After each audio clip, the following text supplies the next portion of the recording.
يا خيمة أبها يا سحاب المداير، يا حيها المالك على ضمي البيت، يا خيمة أبها يا عروس القصايد، جينا وكل عام نجيب المواعيد، يا خيمة أبها يا سحاب المداير. التأخير بس جديد بالمنطقة ما عرفت توصل لهنا. إن شاء الله موضوعنا اليوم عن العلاقة. بتكلم بالعامي ولا اتكلم فصحى؟ انا بحكي لبناني فما بعرف اذا ما في اشكال. انا باخذ ريحتي، واذا في اي اشكال لو سمحتوا اي واحد عنده ما فهم علي او اي شيء بحب يعيد او يستفسر بس يفهمني.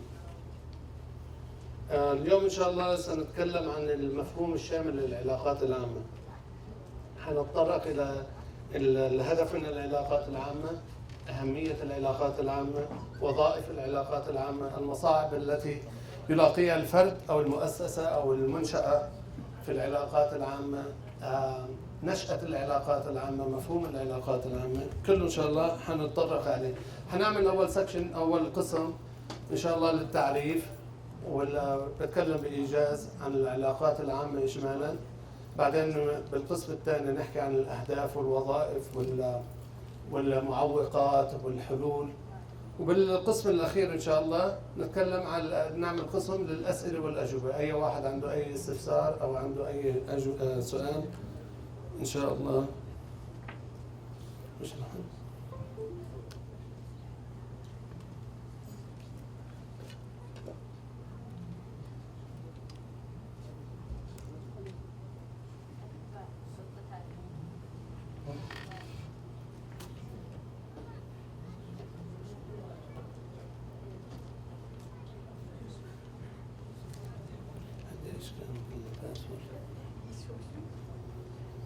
نظبطها إن شاء الله.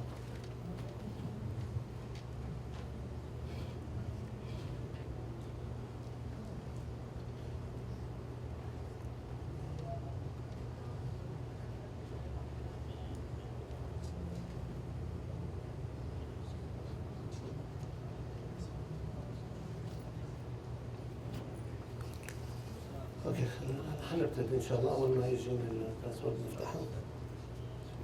حنحكي عن نشأة العلاقات العامة والمفهوم العلاقات العامة وكيف انتشرت فكرة العلاقات العامة.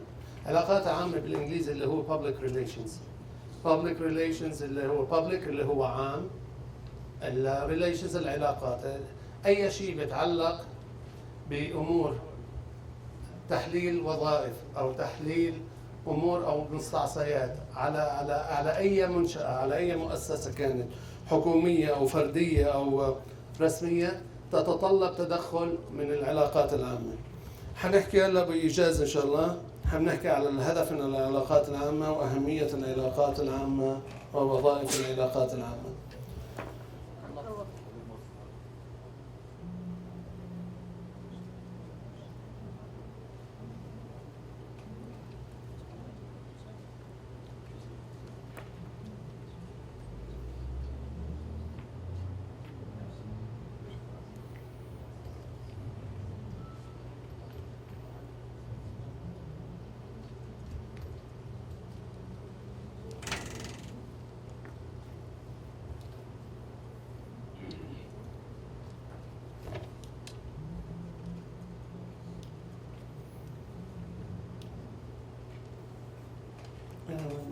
ما يعني إذا هذا إشكال ملك من الكمبيوتر خلاص. بس لا يجيني الباسورد ولا تعطيني إياه الفلاش. أوكي. تعطيك إياه على الإيميل.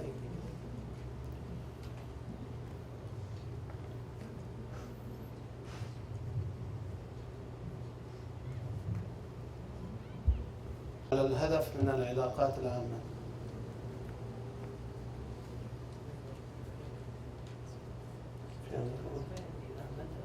شفته.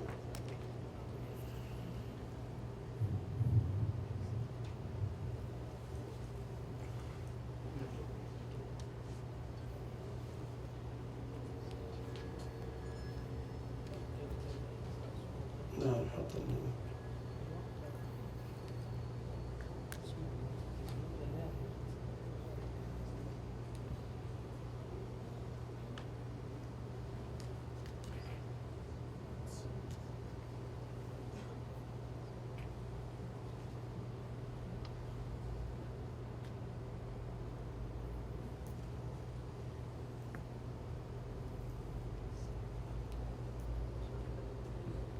المجالات ونشاطات العلاقات العامة حسب وجهة نظر الباحثين في وضع تعريف للعلاقات العامة. فمن بعضها: العلاقات العامة هو النشاط الذي تقوم به المؤسسة أو الشركة أو الإدارة أو أي كيان يسعى لإيصال رسالة ما إلى الجمهور.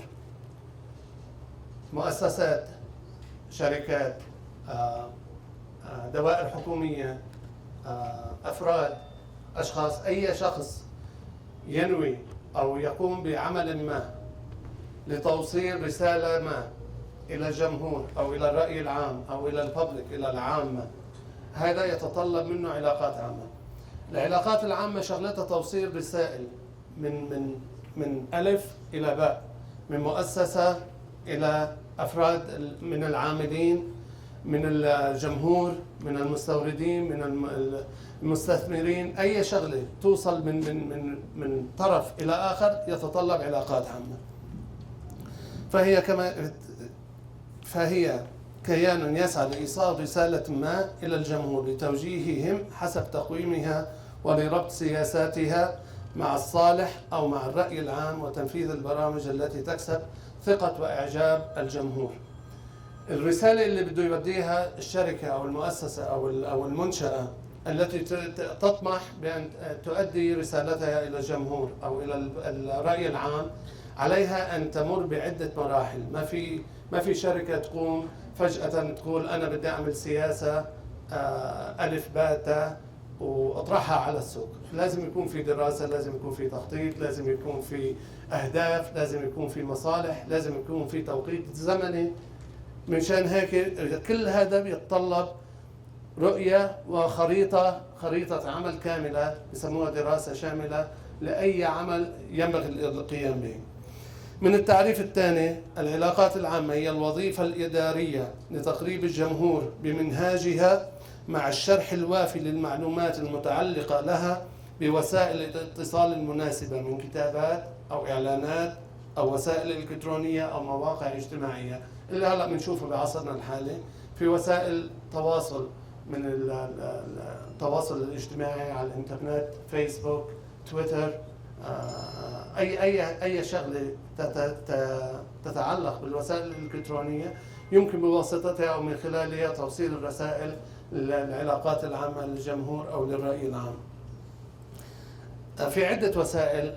هلأ نحن في عصرنا الحديث نتمتع بالحمد لله إنه صار في عنا الإنترنت وعنا الفيسبوك وعنا التواصل الاجتماعي. بالزمانات كان يعتمد فقط حصريا على الكتابات، على الإعلانات، وكان صار في بالتلفزيون، صار في دعايات وإعلام ووسائل الراديو وفي ندوات وفي محاضرات تقوم على إرسال الرسائل المطلوبة بهذا الخصوص. العلاقات العامة هي العمل المتواصل للإدارة المستمرة والتي تخطط والتي تسعى من خلالها تلك المؤسسة أو الكيان إلى ربح تفهم وجلب التعاطف وتأثير الجماهير التي تحظى باهتمامها. يعني الرسالة اللي الشركة أو المؤسسة أو المنشأة أو الدائرة الحكومية التي تبغى توصيلها إلى الرأي العام يجب أن يكون بالمقابل في اهتمام من قبل المتلقي اللي هو الجمهور أو الرأي العام. ما فيها الشركة تطلع تعمل دعاية. على سبيل المثال يجوا على السعودية يعملوا تسويق لواحد مثلا إنجيلي، ولا واحد يسوق لدين ديانة أخرى، أو واحد عنده أفكار متطرفة. هذا ما ينفع. لازم يكون في استقبال وتقبل من ناحية الشعب أو من ناحية الجمهور أو من ناحية الرأي العام. فيجب أن على المرسل أن يعرف ماذا يريد المتلقي. المتلقي لازم يكون في عنده مثلا مبدأ، عنده تعريفات اللي هو منهاج، ولا عندهم خطوط عريضة يمشون عليها. فالمرسل أو صاحب العلاقة العامة يجب أن يكون على نفس الخط أو على نفس التوجه، وبذلك يقوم بدراسة اتجاهات الرأي العام والجمهور لتطابقها تلك المؤسسة مع خطتها وسياستها وسيرها على منهاجها ونشاطها والتقارب لما فيه نجاح تلك الدائرة أو المؤسسة. المؤسسات أو الدوائر الرسمية أو الحكومية أو الخاصة لما يكونوا عم يعملوا public relations، لما يكونوا عم يعملوا علاقات عامة، ما يعملوها لله، هن يعملوها يريدون شيء من وراءها، يريدون اما غاية اما التسويق لحاجة معينة أو لسياسة معينة أو لتغيير أو لتنبيه الرأي العام إلى خطة ما. فلازم يكون كل الخطوط العريضة واضحة، ويكون كل السير والمنهاج واضح، حتى تكون الرسالة تتم بشفافية تامة ورؤية واضحة للجميع. ولنيل تلك الرخصة في العلاقات العامة لابد للمرء أن يتميز بجانب عالي من الفن والمهارة الشخصية لهذا الفرد. يعني ما يجيبوا واحد عدم المؤاخذة ما عنده لا شخصية ولا عنده دراية بالأمور ولا عنده خلفية عن الموضوع اللي عم يتكلم فيه، يجي يعطوه موضوع معين أو شغلة معينة لحتى يوصل الرسالة فيها للرأي العام. فلهذا الفرد يجب أن يكون لديه المهارة والفن والمهارة الشخصية لكي يؤدوا واجبهم على أتم وجه في كفاءة عالية أكثر من سواهم، لأنه حيكون في تنافس. ما بس أنت الشركة الوحيدة اللي حتكون في السوق تسوق لهذا الرأي أو لهذه الفكرة أو لهذا الخطة، أكثر من سواهم، لما يستوجب من مهارات في المواهب والحس الشخصي العالي.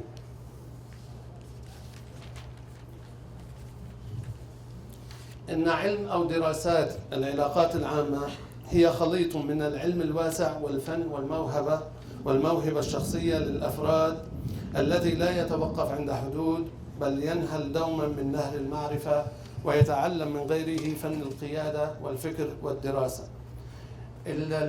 العلاقات العامة ما وصلت إلى مرحلة وخلص إنه خلص أكثر من هيك ما فينا نتعلم ولا ما فينا نعطي ولا ما فينا نبدع أو ما فينا نبتكر شغلات جديدة. دائما في تطور وفي منافسة وفي أفكار جديدة تطلع وفي شغلات تطرح على المستوى المحلي أو العالمي أو الخارجي أو الإقليمي. دائما في مستجدات، والأفكار دائما تتجدد ودائما تتغير حسب مصالح المنشأة أو المؤسسة أو الحكومة أو الدائرة أو من يقوم بهذا العمل من العلاقات العامة. العوامل والمؤثرات التي جعلتنا بحاجة إلى العلاقات العامة في حياتنا اليومية. شو هي العوامل؟ لشو نحن نحتاج العلاقات العامة؟ ما حاجتنا؟ يعني واحد بيقول لك أنا ليش بدنا علاقات عامة؟ إذا بنلاحظ نحن هلأ في أيامنا هذه لا يمكن، بل من المستحيل. أنا جاي من أمريكا، في أمريكا لا يمكن لأي شركة أن تنجح أو أي مرشح انتخابي سياسيا لكونغرس لمكتب لأي شيء أن يتم نجاحه بدون أن يكون لديه منسق علاقات عامة أو مكتب علاقات عامة. شغلة العلاقات العامة تجميل هذا المرشح أو هذا المنتج أو هذه الفكرة أو تسويق هذه الخطة. الحزب الجمهوري عنده مكتب علاقات عامة، الحزب الديمقراطي عنده علاقات عامة. أي مؤسسة، أي كيان في أمريكا، في أوروبا، في الشرق الأوسط لينجح لازم يكون عنده خطة يمشي عليها، والخطة هذه تقوم بها إدارة العلاقات العامة. اسمها علاقات عامة لما تقوم به من ترابط بين أطراف وبين المنشأة أو المؤسسة وبين الحكومات إذا كان على صعيد حكومي أو بين مؤسسات وشركات إذا كان على نطاق خاص. من العوامل والمؤثرات كسب ود وثقة العملاء. يعني ما ممكن أنا أروح يكون واحد يعني لا يحظى بثقة أو شركة معروف عنها الغش أو التزوير أو التلاعب تروح تروج لفكرة منتخب فلاني أو فكرة أو أي فكرة تسويقية لفكر أو لرؤية باعتقادهم أنها ستسوق لدى الرأي العام. لازم يكون في ثقة، لازم يكون في مصداقية بالقول، لازم يكون في أجوبة للأسئلة التي تطرح عليهم، ويجب أن يكون كل شيء عندهم في ترتيب ومنسق ومنظم، ويكون عندهم خلفية عن الموضوع الذي يتكلمون فيه، ويكون عندهم رؤية مستقبلية لما أنا عم بطرح عليكم هالفكرة. ليش؟ لأنه في المستقبل كذا وكذا وكذا، ويجب عليهم المتابعة قبل وبعد وخلال وما بعد إلى المستقبل لنجاح هذا المشروع أو هذه الفكرة. من العوامل أيضا طبيعة المجتمعات الحديثة التي تتعطش دوما إلى آخر التطورات والإبداعات والإخبار. دائما لازم لما تطرح فكرة أو مشروع بناء أو خطة متوافقة أو تكميلية، لازم يكون في عندك، لازم يكون تواكب العصر اللي نحن فيه. ما تجيب شغلة من 10 سنين تحاول تطبقها الآن، أو شغلة بدائية تحاول تسوق لها الآن، أو مثلا أو أفكار غير مقبولة في مجتمعات معينة، أو أفكار مشوشة. هذه ما بتمشي. ما فيك تروح أنت تعمل تسويق لعلاقات عامة لأفكار لا يعني لن ترى النور.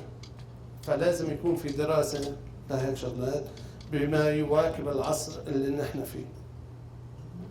التوافق بين ما يطلبه المجتمع وما يطرحه أو تطرحه تلك المؤسسة من علاقات عامة لا تؤثر سلبا على المجتمع أو الجمهور عامة وعملاء أو زبائن المؤسسة أو الإدارة الخاصة. هذا اللي هلا بالضبط اللي أنا عم أقوله، إنه يكون في توافق.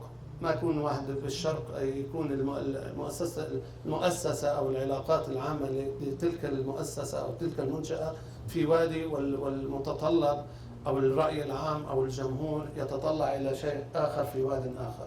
لازم يكون في تطابق، لازم يكون في انسجام. مع حلول الألفية الثانية باتت الكرة الأرضية عبارة عن قرية صغيرة بمتناول الجميع. هلا ما عاد في واحد يضحك على الشعب أو على الرأي العام أو على يفكر إنه أنا إذا بقول لهالأشخاص هنا أشخاص معينين في هذا القسم من الغرفة ما حيعرفوا فيه القسم الثاني. هلا ما عاد في شيء مخبى. أي واحد استطاع يروح على الإنترنت، يمكن تفوت على الويب سايت عمو جوجل، صار على الدنيا. أي حاجة تحتاجها تضرب على الجوجل تعرف أخبار الصين، تعرف أخبار الهند.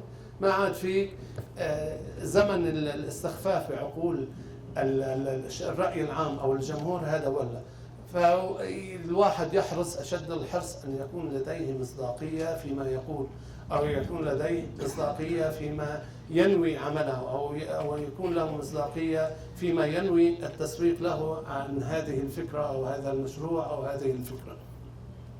فمع حلول الألفية الثانية باتت الكرة الأرضية عبارة عن قرية صغيرة بمتناول الجميع، مما زاد في الطلب أو الحاجة إلى علاقات عامة دولية وخاصة محلية. أما للترويج للسلع أو أفكار أو سلوك كامل في المجتمع الديمقراطي الحديث اللي هلا صار في علاقات عامة. كنا نتكلم أول شيء علاقات عامة على نطاق صغير، إنه شركة يعمل علاقات عامة لحتى تروج لشغلات هي تعتقد فيها. العلاقات العامة مختلفة كليا. سنتكلم الآن عن الإعلان والدعاية. ما عم يسوقوا لمنتج ليبيعوا قلم أو ليبيعوا دفتر. هذا أفكار. العلاقات العامة هي لترويج أفكار ولترويج مشاريع أن تقوم بها. يجي الحزب الجمهوري باعتقاده إنه سن التقاعد على سن 63، لا يجي الحزب الديمقراطي يقول لا، سن التقاعد لازم يكون على 63. الحزب الجمهوري يقول لا للإجهاض، الحزب الديمقراطي يحارب. هذا اللي يتطلب علاقات عامة. هذا ما يتطلب أن يكون الواحد فهمان بالموضوع اللي عم يتكلم فيه، ويكون عم يكلم بمعاصرة مع الأحداث التي تدور حواليه.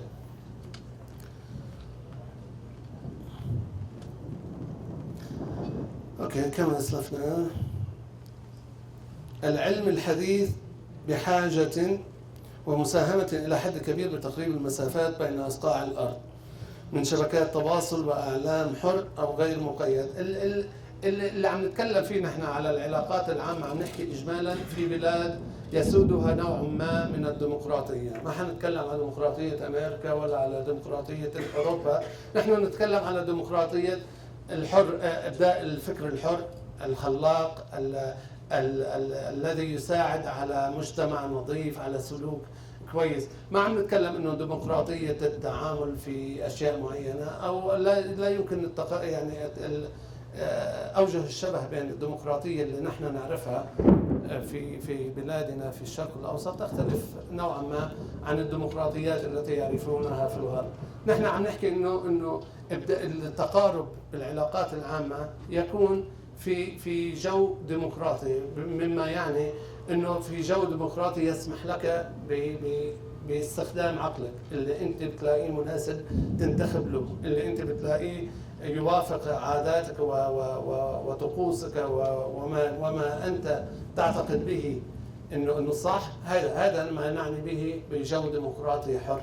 ما فيك انت تحط المسدس على راس واحد وتقول له روح انتخب لفلان ولا انتخب لعلان ولا وافق على رأيي ولا وافق. هذا ما صار علاقات عامة، هذا صار اضطهاد وظلم وأبعد ما يكون عن الديمقراطية.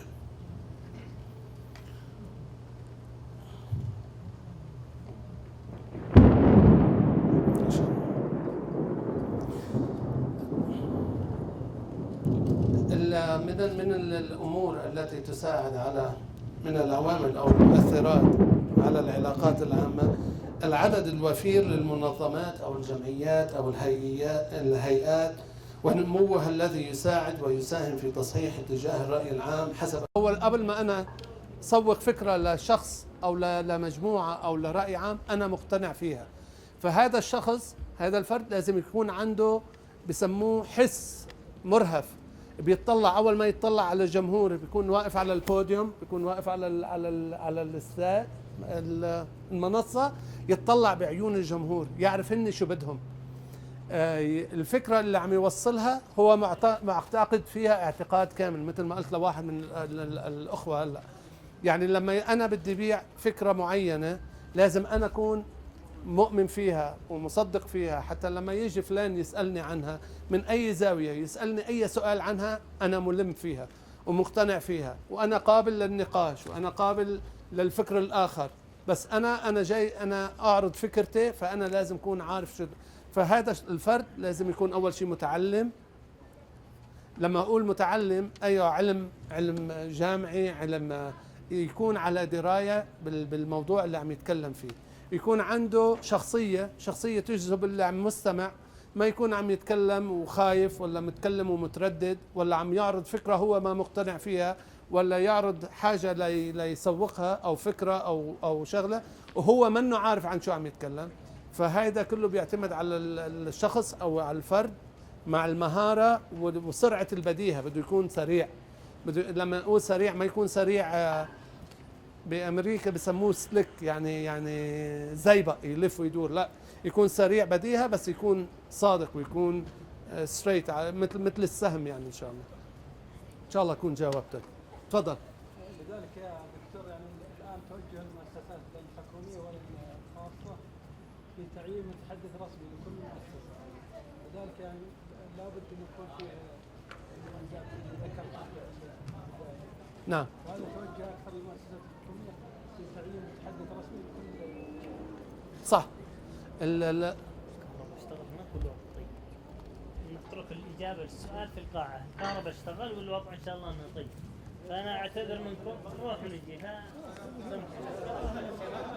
بنوصل لكم يا شيخ أحمد إلى البوفيه، نكمل إلى البوفيه. طيب يلا تفضل. طيب. بس خلينا نجاوب لأنه شو صح. بس النقطة اللي تفضلت فيها أعد لي إياها بس. اللي هي توجه المؤسسات الحكومية والأهلية والخاصة في تعيين متحدث رسمي لكل جهة، فلا بد أن يكون فيه المواصفات الموضوع. الفرد هذا اللي تكلمنا عنه. نعم، العلاقات العامة. نعم. يعني الدعوة لتأهيل الناس. والله هذا شغله هيدا لازم يكون واحد عنده قناعة ويكون عنده رغبة.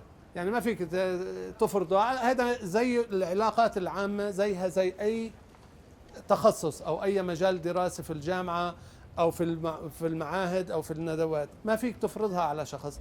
بس نحن قلنا إنه ليش ببلادنا مش مرغوبة كتير، لأنه كلمتك ما تسمع.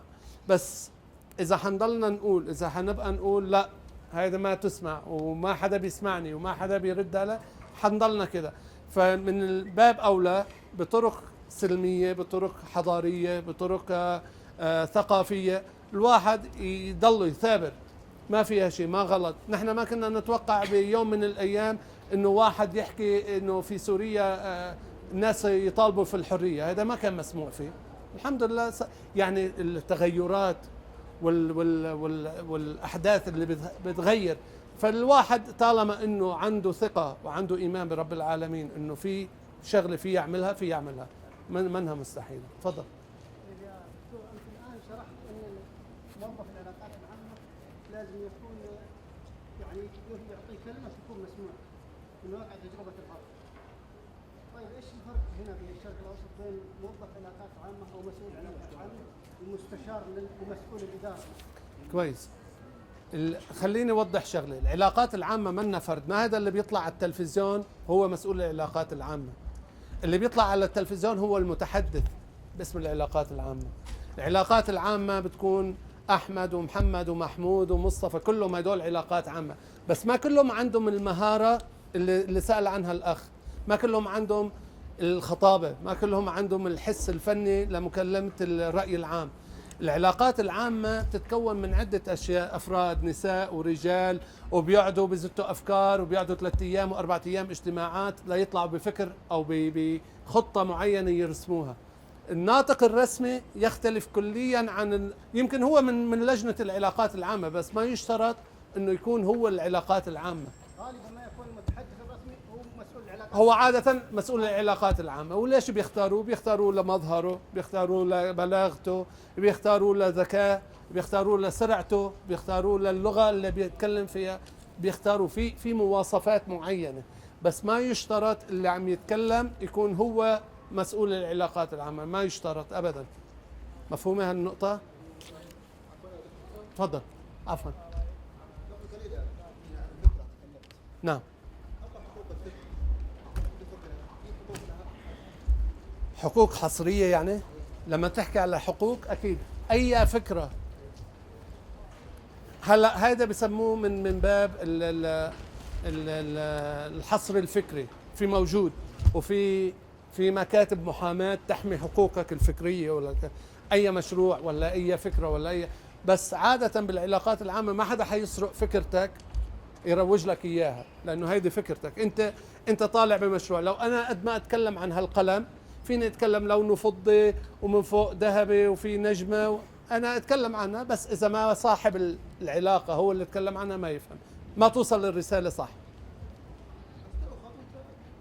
في هلا انه واحد ياخذ هذا التنافس بين التنافس الشريف، هذا التنافس. انا فيني اخذ افكارك واحولها، انا بسمع انت شو عندك من افكار وكذا، وانا بعملها لصالحي انا.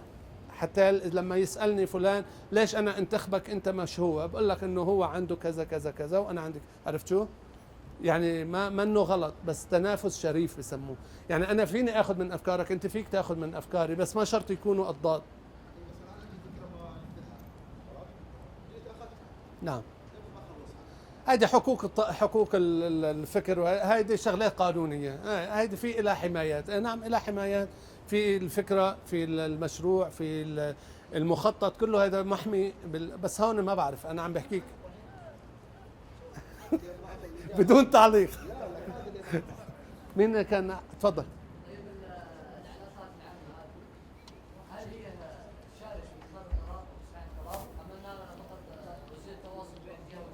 عفوا ما العلاقات العامة نعم.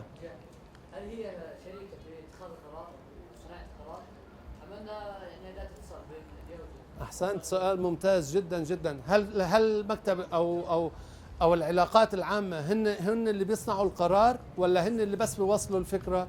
هذا من اللي كنا حنتكلم فيه. العلاقات العامة هي إدارة تنفيذية، يعني فيهم ينفذوا هن فيهم يطلعوا. الواحد بيعطيهم الخطوط العريضة. يعني أنا ممكن أقول لك تعال أنا محتاج لشركتك أو محتاج للمؤسسة تاعتك تروج لي أفكاري، أنا بعطيك بس الخطوط العريضة وأنت بتتوسع فيها، أنت فيك تعمل قرارات. نعم. الفرق بين التسويق، انت عم تسوق لشغله لغايه ماليه. انا التسويق عم بعمل دعايه، بدي بيع منتج، عملت انا غسيل، ادوات غسيل، عملت شغله للسياره، هيدا دعايه وتسويق. وبيستخدموا فيها في قسم دعايه وتسويق غير عن الاعلام، منفصل جدا. في خلط بين الاعلام والاعلان. الاعلان اللي هو الاعلانات والتسويق والدعايه، هذا اللي عم نتكلم فيه نحن علاقات عامه. انت عم تبيع فكر، انت عم تبيع مخطط، انت عم تبيع فكره لرأي عام ولا جمهور.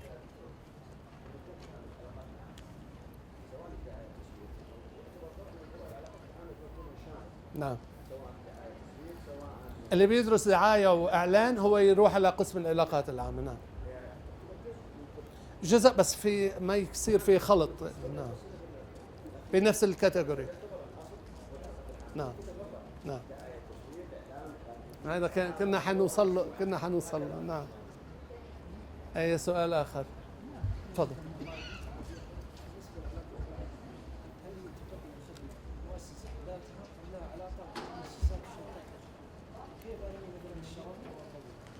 هل الخدمات التي تؤمنها العلاقات العامة، شركة العلاقات العامة أو مؤسسة العلاقات العامة، للشركة نفسها أو للمؤسسة نفسها أو للخارج؟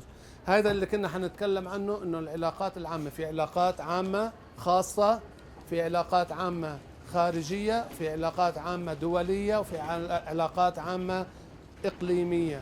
اللي هلأ بنشوفه على الساحة، اللي بنشوفه نحن على الساحة في علاقات عامة، سياسة السعودية، سياسة البلدان، علاقات عامة خارجية. في علاقات عامة داخلية بما اللي بيحتاجه الشعب، اللي بيحتاجه الرأي العام، فمختلفين. بس في علاقات عامة خاصة، في علاقات عامة دولية، وفي علاقات عامة داخلية، وكله. نعم.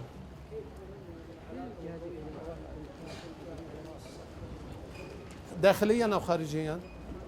خارجيا. تتواصل مع علاقات عامة في البلد الفلاني، ولا هلأ صار كل العالم في متناول يدك على الإنترنت. أنا بتحط أنت على الهاشتاج، بتعمل الاسم اللي بدك إياه، بتسوق لفكرك. بس هيدا في حسنات وفي سيئات. حسناته إنه أنت تنتشر والعالم كله يسمع فكرك. من سيئاته اللي الأخ سأل عنه، إنه أنت فكرتك، أنا عندي فكرة كيف بحميها. إذا منك حاميها، أي واحد فيه ياخذها منك ويسوقها ويروجها أحسن منك ويبيعها. تفضل.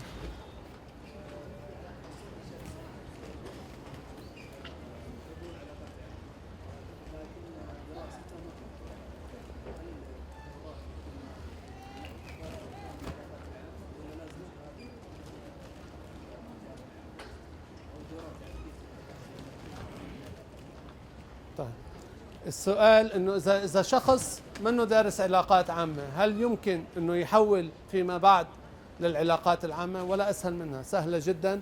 اذا بحس عنده المقومات وعنده الشخصية، جدا جدا سهلة، ولا اسهل ما يكون. بس ما في يبتدي من رأس الهرم، بده يبتدي من تحت، بده يروح على شركة، على علاقات عامة، على مصغرة، يتعلم شو الخطوط العريضة تبعت العلاقات العامة، وبتصير شهادات ودورات وندوات ومحاضرات زي هاي من عند مكتب الدكتور رجا. تفضل. لا، هي مكتسبة وفطرية. المكتسبة انه رب العالمين بيكون عاطيك شخصية وكاريزما ما موجودة عند واحد. بتلاقي واحد عنده عالم شيخ ومتعلم وعلمه غزير، بس ما بيعرف يدرس للعالم. وواحد هيدي مكتسبة. وشو الثاني قلت لي؟ أو تدريب. لا، هيدا اللي تحصل على الشهادات، تروح على جامعة وتدرس. مش أي واحد عنده كاريزما ولا عنده شخصية يصير مدير علاقات عامة. فخليط من اثنين مع بعض. تفضل.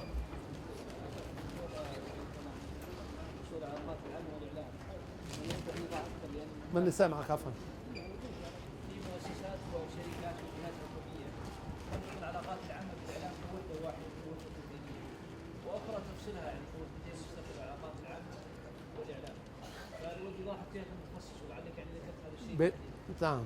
هل هناك، حاب عيد صياغة السؤال وقل لي إذا غلط، هل هناك فرق بين الإعلام والعلاقات العامة، وفي بعض المؤسسات الحكومية تفصل بين الإعلام والعلاقات العامة، صح؟ الإعلام جزء من العلاقات العامة. العلاقات العامة هي التي تروج للإعلام، ولا هي اللي بتعطي الإعلام. العلاقات العامة اللي تبعت الموضوع، الكتيبات ولا المنشورات تبعتها للتلفزيون ولا تبعتها للراديو ولا تعمل كتيبات لمحاضرات زي هيك. العلاقات العامة اللي تعملها الإعلام اللي يوزعها. الإعلام شغلته يوصلها للرأي العام، هي عن طريق التلفزيون، هي عن طريق الراديو، هي عن طريق الكمبيوتر. هاي بس هن يعني يعملون يد بيد. تفضل.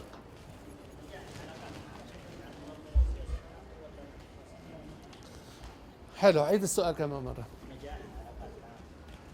نجاح العلاقات العامة يعتمد على المنظمة والسياسة أو على الأشخاص اللي يقومون بالعمل؟ اوكي. هل نجاح العلاقات العامة يعتمد على المؤسسة نفسها ولا على الفكرة اللي عم تروج لها، صح؟ هذا السؤال. أو الأشخاص اللي فيها.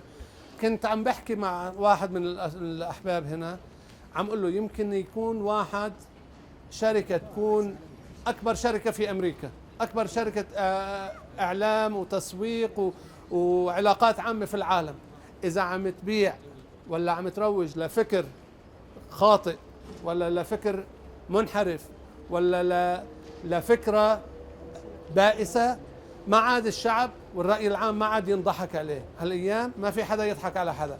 فإذا كانت أكبر شركة هن على فكرة شركات العلاقات العامة الناجحة لا تأخذ أي فكرة لا تعتقد فيها. الشركة الناجحة بالعلاقات العامة لما يجيهم واحد بده يروجوا له لفكر، إذا هو ما أقنعهم فيها الشركة الناجحة لا تأخذها. إذا حسوا إنه متهلهلة ولا فكرها ما يمشي في السوق ما يرفضوها. نجاحها من نجاح الفكرة بالأصل، يكون فكرة مقنعة، فكرة صحيحة، العلاقات العامة تروج لها. هلا واحد كمان سألني هل من المعقول انه تفشل فكرة؟ معقول جدا. نسبة الفشل يمكن تكون عالية حسب شو الفكر، حسب شو النجاح يعتمد على عدة عوامل. النجاح ما بيعتمد انه بس شركة علاقات عامة قوية، لا، ما يشترط. يشترط القبول من الرأي العام، يكون الوقت المناسب في المكان المناسب في الصيغة المناسبة. كله هيدا عوامل تنجح او ترفض هالفكرة هذه. تفضل.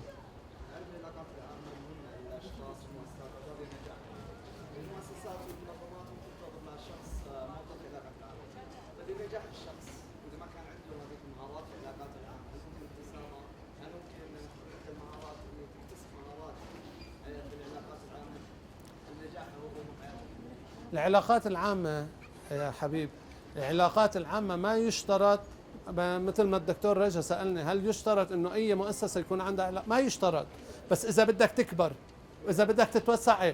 هلا انت يمكن واحد امكانياته ماديا وشخص واحد بتروح بتتعاون مع الاخ اللي سألني هناك اللي قال لي انا لحالي فيني ابتدي علاقات عامة. بتدور على ناس عندهم common interest، عندهم شيء مشترك بينك وبينه، بتدور عليهم.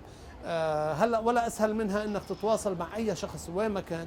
بس شخص ينجح ممكن ينجح لحاله، ممكن جدا ينجح وممكن جدا يفشل، بس اذا بده يكبر واذا بدك تنطلق. هو الانطلاقه دائما بتكون من اول خطوه رحله ال1000 ميل تبدا بخطوه.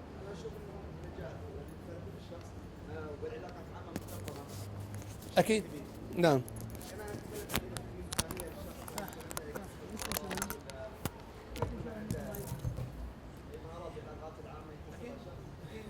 بس ما حيكون عنده نفس العلاقات ونفس الذكاء ولا نفس الخبرة لشركة صار لها 10 سنين في المجال، ولا واحد دارس في الجامعة ماجستير بالعلاقات العامة. تيجي تقول لي واحد بده يعمل علاقات عامة، ما بتصير. بده ياخذ دورات، يعني هذا المكتسب والمتعلم.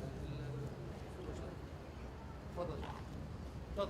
هل موظف العلاقات العامة دوره يقوم كدور الوسيط بين الجهتين، مثلا الجهة التي يعمل بها والجهة التي يريد التعامل معها؟ هذا اللي قلنا بالخيمة هناك، انه قلنا العلاقات العامة. اي واحد حاضر ما تأخذنا. هذا اللي قلناه في الخيمة هناك، إنه العلاقات العامة شغلتها توصيل رسالة فكر أو نهج أو مشروع من نقطة ألف إلى نقطة باء، هن الوسيط في النص. هل يشترط ان يكون مندوب او مسؤول العلاقات العامه ملم بكل ما يحول ما بداخل منشاته مثلا؟ المنشأة لا تصير هالمنشأة إذا هو منه ملم وهو منه عارف تفاصيل منشأته، كيف بده يكون في المنشأة؟ أكيد بده يكون ملم. طب بس قصدي مثلا مسؤول العلاقات العامه في جهه حكوميه، الاعلام دائما يتواصل مع الاعلام الخارجي، اذا يبغى مثلا معلومه من الجهه هذه يتواصل مع مسؤول العلاقات العامه. فمسؤول العلاقات العامه يطلب من الاعلام انتظر مني رويدا استفسر لك من المعلومه. هذا اللي قلناه وعم نقوله بعيده مرة ومرة ومرة ومرة. أي موضوع ولا أي فكرة أو أي مشروع العلاقات العامة تتطرق إليه لازم تكون ملمة من جميع نواحي. مشان هيك بتلاقي الدوائر الرسمية ما ترد مباشرة، بس بيطلع قرار ما بيطلعوه بنفس، بيعطوه مهلة، هي أيام أو ساعات أو أي شيء، مهلة زمنية لحتى يدرسوه من كل جوانبه السيئة والحسنة، فما بيطلعوا بالهذا. الراجل لسه الماء ما غليتش. تفضل. الله يعطيك العافية. فين النت أنا أقول لكم يا إخوان ممكن البريك إلى بعد المغرب، الإخوان بعضهم صايم ولا كان بدنا نجعل البريك بعد الصلاة، لكن تفضلوا البوفيه جاهز وبعدها نكمل إن شاء الله في خيمتنا إلى قبل صلاة العشاء، وإن شاء الله كل شيء جاهز بإذن الله. جزاكم الله خير. تفضل حبيبي. الله يجزيك حبيبنا. كنا في الخيمة الأخرى كنا عم نتكلم، نحن انتقلنا إلى الجزء الأخير من المحاضرة. معلش هو هذا هو الورشة العمل اللي أنا كنت بصدده، يعني أكثر من الكلام عن العلاقات العامة والقراءة من الدفتر أو من الكمبيوتر، هيك بنستفيد نحن أكثر بالأسئلة والأجوبة والمشاركة. فبس خلينا نكمل شوية أسئلة وأنا بنهي إن شاء الله بعد صلاة العشاء مباشرة أو قبل صلاة العشاء، ما أنا عارف شو الجدول. بنخلي الأسئلة في الأخير إن شاء الله. أوكي ما لنا مشكلة إن شاء الله. خلينا بس حبعطي ملخص سريع عن العلاقات اللي قلناها كلها. ما شاء الله أسئلة كانت موفقة وذكية وتصب في عمق المادة اللي نحن ندرسها إن شاء الله. للعلاقات العامة بس حتى أذكر شغلة صغيرة.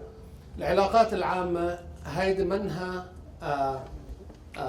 هي مادة تدرس ومادة في الجامعات ومادة منها حديثة أو جديدة. بس في بعض الأخوة هون سألني قال لي بتنصحني إنه أروح على العلاقات العامة ولا على العلوم السياسية أو شيء. هذا ما بدها نصيحة ولا هذا أنت والإقبال اللي عندك، أنت والرغبة والميول اللي عندك. هي إن شاء الله إلى مستقبل. وأنا إن شاء الله بتتذكروا كلامي بتقولوا الدكتور إبراهيم بالسعودية إن شاء الله 3 سنين أو 4 سنين ماكسيموم حتلاقوا قوة العلاقات العامة حيستعملوها بالحكومات، الدوائر الرسمية والدوائر الخاصة. السعودية عم تنمو بتطور هائل. أنا صار لي بيجي لهون وبروح. أنا جيت أول مرة على السعودية تقريبا من 8 سنوات. عم شوف شغلات في الرياض، أنا بدرس في الرياض، عم شوف شغلات في الرياض وفي الدمام الشرقية وفي جدة ما خطر على بالي أبدا إنه في حياتي إنه في السعودية تتم. فتطور ونماء. ما عم بحكي على العمران أو عم بحكي على الفكر وعلى التوسع وعلى الأسئلة اللي باخذها من التلاميذ عندي في الجامعة، الجرأة اللي عندهم، العلم العطش للعلم اللي عم ياخذوه. ما شاء الله في تطور. وإن شاء الله بعد 4 سنين بتشوفوا السعودية بمجال العلاقات العامة. فاللي رغبان العلاقات العامة نعم إلى المستقبل، ومستقبل كبير إن شاء الله في السعودية. بدل ما نرجع نعيد الشغلات كلها، معظم اللي كنت بدي أتكلم عنه انسأل، والمواضيع اللي كنا بدنا نطرحها ما شاء الله سبق عليها بعض الشباب سبقونا عليها، وأسئلة جابوها من الآخر. قلت لهم إن شاء الله هذا حياتي لاحقا ذكره. فأنا حبعطي مثل خلينا بس نقرأ، معلش يمكن البعض يتضايق من القراءة، بس هو طالما إنه ما في عندنا الكمبيوتر هذا بتعوض شوي. واللي بده ياخذ ملاحظات أو عنده أي سؤال إن شاء الله بآخر المحاضرة أنا مستعد لأي استفهام أو أي سؤال. وإذا في شغلة ملحة جدا في الواحد يقاطعني معلش. إذا مرقت على عارض بسرعة ومنه مفهوم أو فكرة منه مفهومة حتى ما ينساها بآخر الوقت، إذا ما معه ورقة وقلم في يرفع إيده ويسأل عنها إن شاء الله.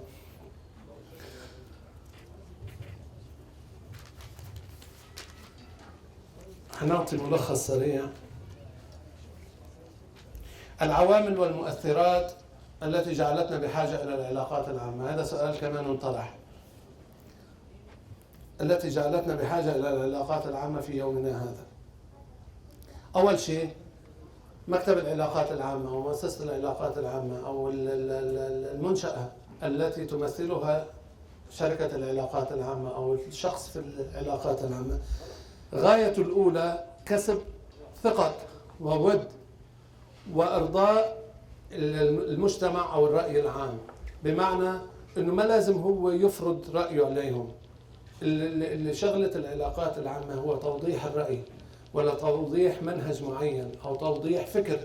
هو منه هو يفرض رأيه، بس في شغلات كثيرة الرأي العام ما يعرفها، من ناحية منهج ولا من ناحية خطة ولا من ناحية مشروع ولا من ناحية إقامة مشروع ضخم أو كذا.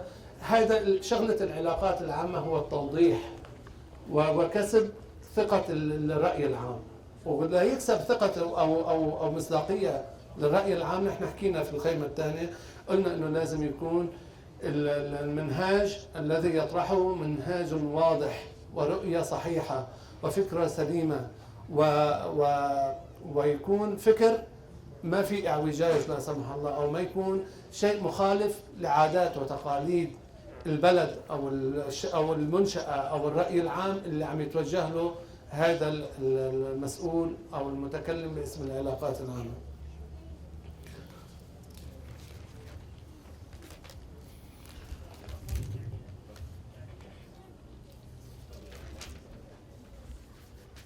قلنا في ركائز وأسس للعلاقات العامة.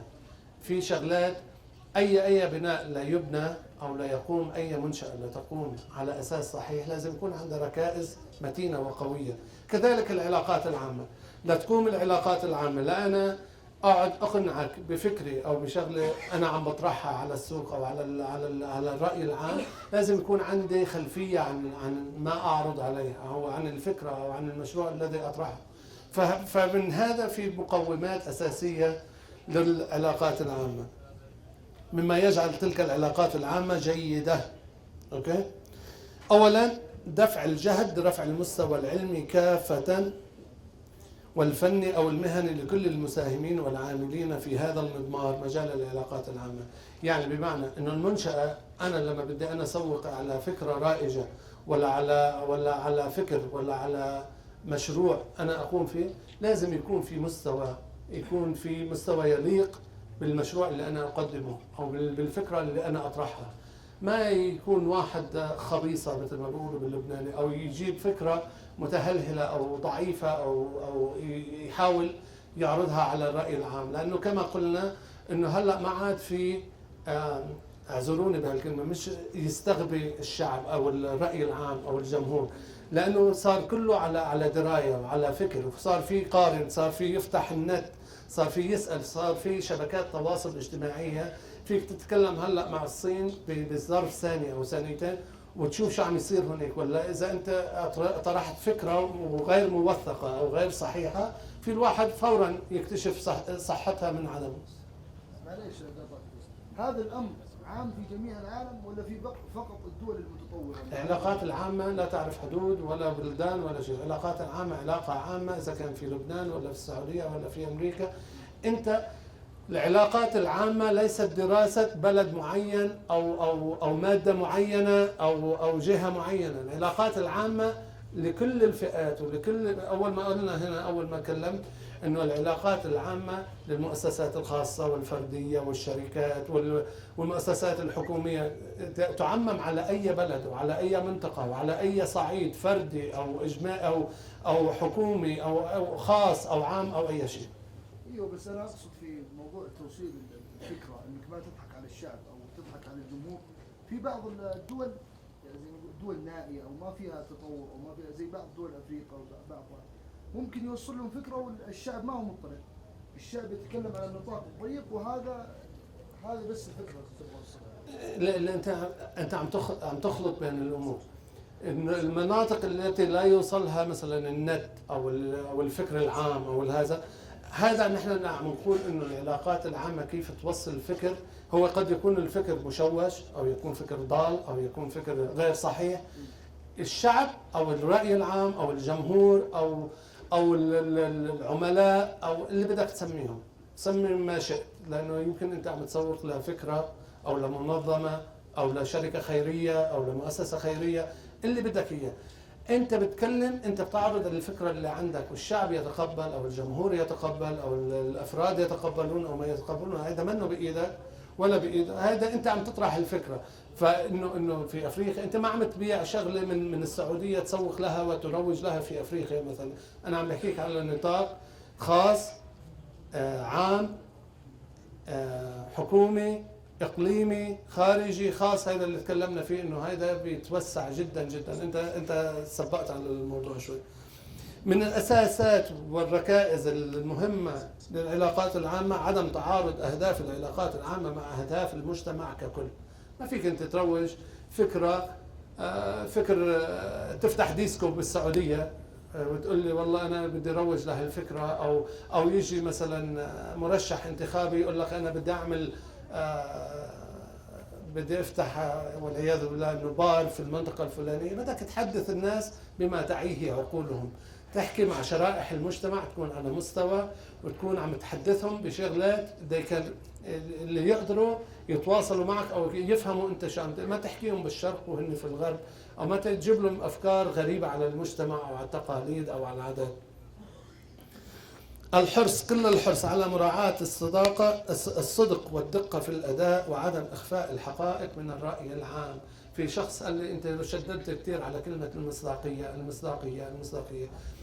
العلاقات العامة فيها درايف، يعني بالعرب فيها تحور الحقائق، فيها تعطي، ما شرط العلاقات العامة أمرار تعطي أفكار غير صحيحة أو أفكار ضالة. أو مشان هيك نحن بنقول انه حدث الناس بدقه واحرص الصدق على ما تقول، لانه مصيرهم الكذبه يمكن تمر على هذا القسم من الخيمه، بس يمكن هون يطلع واحد مر عليها الفكره او سامع فيها او بكره او بعد بكره او يروح على البيت يطلع يقارن اللي عم يقوله مثلا الشخص الفلاني اللي عم يقوله الدكتور هذا منه دقيق، هذه المعلومه مغلوطه او هذا. فاحرص إذا بدك تكون من الناجحين في العلاقات العامة وتريد كسب ثقة الجمهور أو الرأي العام أو المنشأة اللي أنت عم تمثلها، احرص الصدق والدقة فيما تقول. وأخيرا من الركائز الأربعة السرية واحترام خصوصيات العملاء إن كانوا حاليين أو سابقين.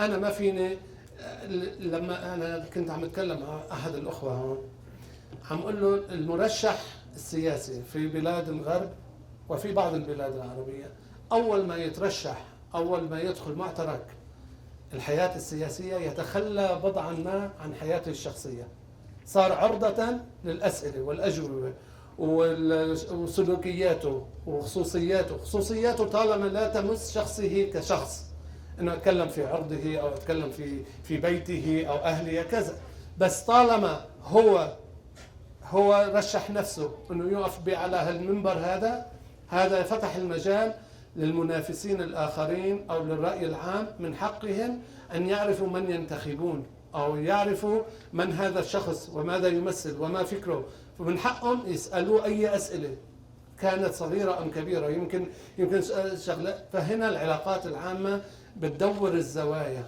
بتخفف الحدة بين الرأي العام وبين الفكرة المعروضة، تجملها، تخلي فيها شوية حس وإنسانية إذا صح التعبير. ومن نجاح شركات أو مؤسسات أو منشآت العلاقات العامة احترام خصوصيات العملاء. بنسميهم عملاء، انتم بتسموهم رأي عام أو مندوبين أو سمهم ما شئت، لكن تحترم خصوصياتهم. ما إذا أنا عندي مثلت الشخص الفلاني ولا فكر الشخص الفلاني قد أعلم عنه بعض العيوب من الأصول من اللياقة الإسلامية قبل الفنية وقبل المهنية، إنه الواحد يحترم خصوصيات الآخرين.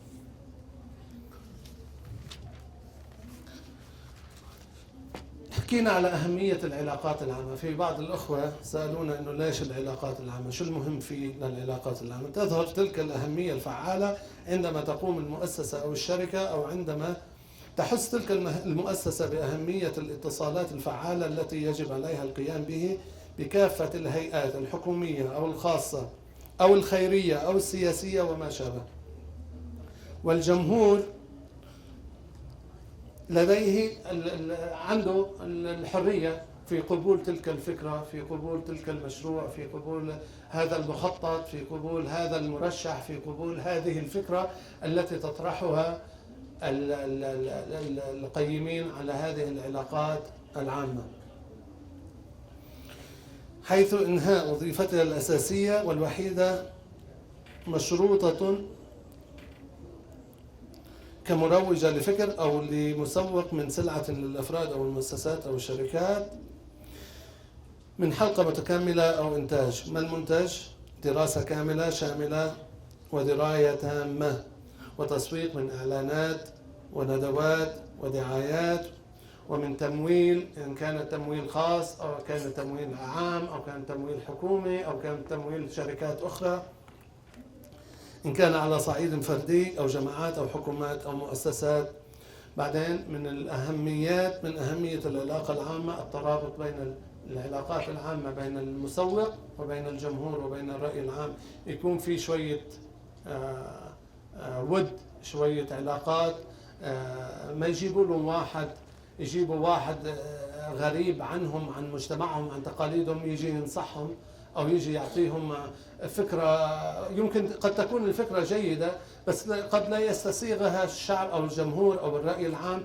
يقولوا لك يعني من قلة الناس اللي عندنا جايبين لنا واحد من الهند يجي يكلمنا بهالفكرة، بدنا واحد يكون ابن المنطقة، منا وفينا من الرأي العام يكلمهم. فهذا من المحبذ يعني ومن المطلوب. تفضل. بس اجيب عليها مثال. تفضل. بعض السفراء بين الدول. نعم. كان السفير اللي يذهب الى منطقه او الى بلد معين يكون اكثر يعني من طبيعته بعاداته واحيانا في دينه الى البلد اللي يروح. نعم هذا صحيح. على سبيل المثال يعني السفير مثلا في السعوديه تلاقيه يعني مسلم او كذا مراعاة الوضع ومراعاة البيئة ومراعاة المجتمع ومراعاة التقاليد يأخذونه بعين الاعتبار. هذا صحيح جدا. هذه السلسلة يجب أن تكون متكاملة متواصلة لإيجاد سلة أو سلسلة قوية متينة تظهر أهمية العلاقات العامة. هلا ما أهداف العلاقات العامة؟ شاب هون سألني هذيك المرة شو أهدافها؟ ليش العلاقات العامة؟ شو الهدف منها؟ يعني ليش نحن نحتاج علاقات عامة؟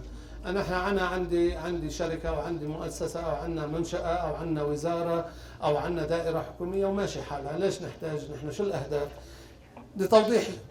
التوضيح والشرح المبسط لسياسة المؤسسة للجمهور والرأي العام بهدف قبولها والاقتناع بها. أنا بدل ما يكون عندي رأي عام أو جمهور من 1000 شخص، أنا بحب يكون الجمهور من 2000 شخص. بدل ما يكون من 2000 شخص 10000 شخص.